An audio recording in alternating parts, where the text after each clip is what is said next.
ఆరోగ్యాభిలాషులందరికీ నా హృదయపూర్వక నమస్కారములు.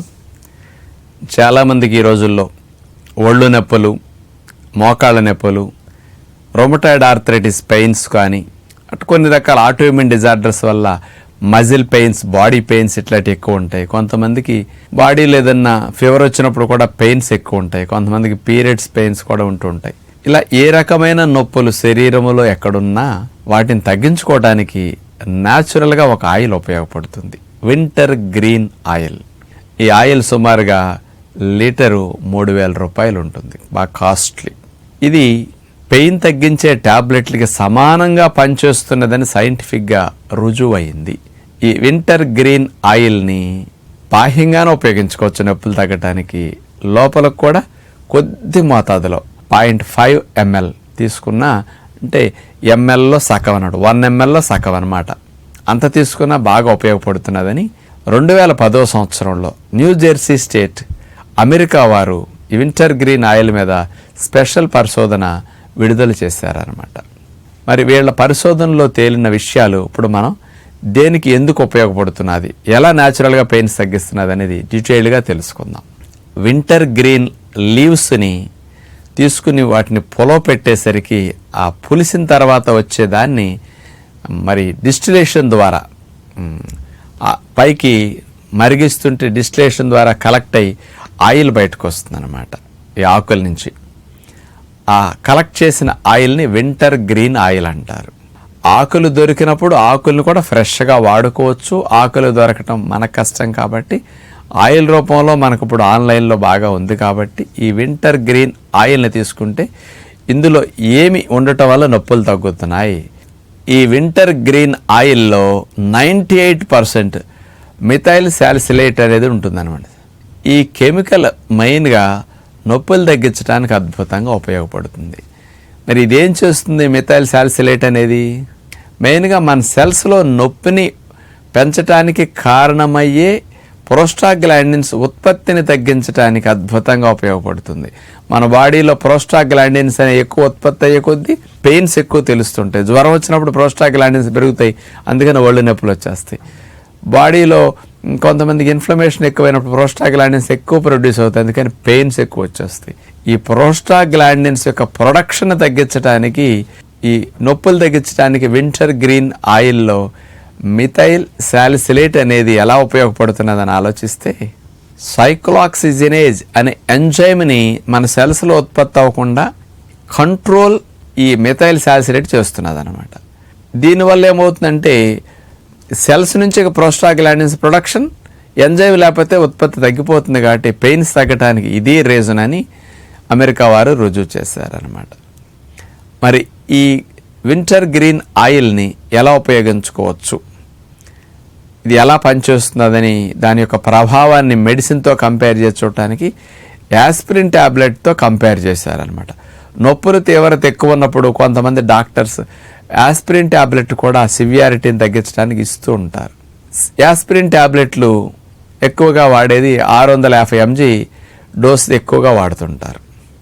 ఈ యాస్పిరిన్ ట్యాబ్లెట్ ఒకదానికి 0.5 ml ఈ వింటర్ గ్రీన్ ఆయిల్ ఒక 650 mg యాస్పిరిన్ ట్యాబ్లెట్లకి సమానంగా పనిచేస్తున్నదని వీళ్ళు రుజువు చేశారనమాట. ఈ వింటర్ గ్రీన్ ఆయిల్ని ఎలా ఉపయోగించుకోవచ్చు నొప్పులు తగ్గించడానికి? ఇప్పుడు జాయింట్ పెయిన్స్ ఉన్నా, కండరాల నొప్పులున్నా, ఇతర బాహ్యంగా పై భాగంలో ఒళ్ళంతా నొప్పులున్నా, ఇలాంటప్పుడు ఒక 0.5 ml వింటర్ గ్రీన్ ఆయిల్ తీసుకుని దీనికి ఒక 10 ml కొబ్బరి నూనె కలిపేసి దాన్ని మనం నొప్పులున్న చోట రాసుకుని మర్దం చేసుకుంటే ఇది చర్మం లోపల పొరకు కూడా ఈ మిథైల్ సాలిసిలేట్ అనే కెమికల్ వెళ్ళిపోతున్నదట. ఈ వింటర్ గ్రీన్ ఆయిల్ లోపలకంటూ బాగా వెళుతున్నది. 98% అదే కాబట్టి డీప్ లేయర్స్ వాళ్ళకి వెళ్ళి ఈ సెల్స్, స్కిన్ సెల్స్లోకి వెళ్ళి అక్కడి నుంచి మజిల్స్కి వెళ్ళి కూడా పెయిన్స్ తగ్గించడానికి బాగా ఉపయోగపడుతున్నది అనేది స్పష్టంగా ఉంది. అందుకని ఇట్లా అప్లై చేసుకుంటే మంచిది. కీళ్ళ నొప్పులు, ఆర్థరైటిస్, రొమటాయిడ్ ఆర్థరైటిస్, ఇలా ఒళ్ళు నొప్పులు, ఫీవర్స్ వచ్చినప్పుడు, ఒళ్ళు నొప్పులు ఉన్నప్పుడు కూడా దీన్ని బాహ్యంగా అప్లై చేసుకోవచ్చు.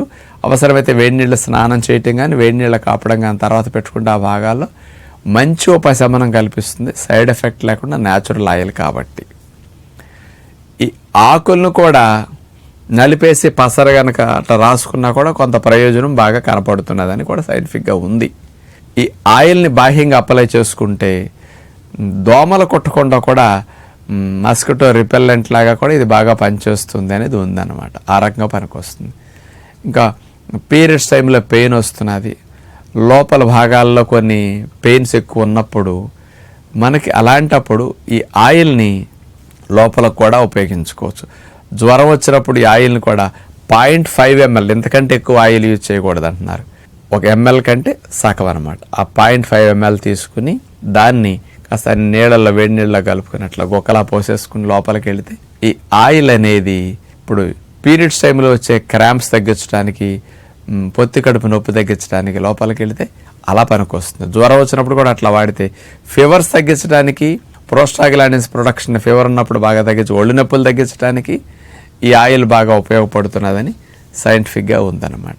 మరి చాలామంది ఒళ్ళు నొప్పులు ఉన్నప్పుడు టక్కని పెయిన్ కిల్లర్స్ ఎక్కువ వాడేస్తూ ఉంటారు. అది ఒక అలవాటుగా అయిపోయింది.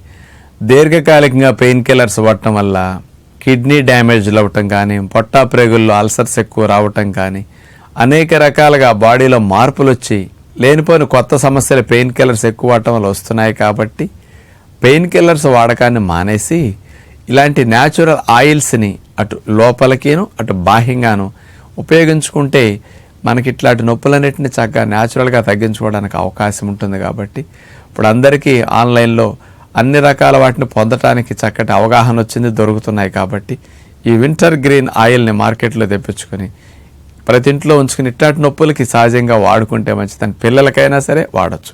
ఎవరు వాడకూడదని వీళ్ళు సైంటిఫిక్గా అమెరికా వారు ఇచ్చారంటే గర్భిణీలు వాడొద్దు, బాహ్యంగా పూయొద్దు, బాలింతలు వాడొద్దు అని ఇచ్చారు వాళ్ళు స్పెషల్గా.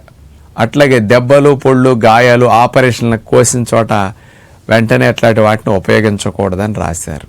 అట్లాగే అల్సరేటివ్ క్వాలిటీస్ లాంటి సంబంధమైన సమస్యలు ఉన్నప్పుడు కూడా ఇలాంటి దాన్ని బాహ్యంగా పొట్టపైన అట్లాంటి వాటి మీద పోయొద్దు అని అట్లాంటి వాటికి ఇవ్వటం జరిగిందనమాట.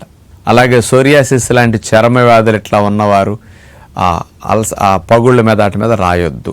ఇలాంటి వారు మినహాయించి మిగతా వారు దీన్ని ఉపయోగించుకోవచ్చు. కాబట్టి ఇలాంటి ప్రయత్నాన్ని నొప్పులు తగ్గాల్సిన వారు ఉపయోగించుకుని చేస్తే బాగుంటుందని విజ్ఞప్తి చేస్తూ నమస్కారం.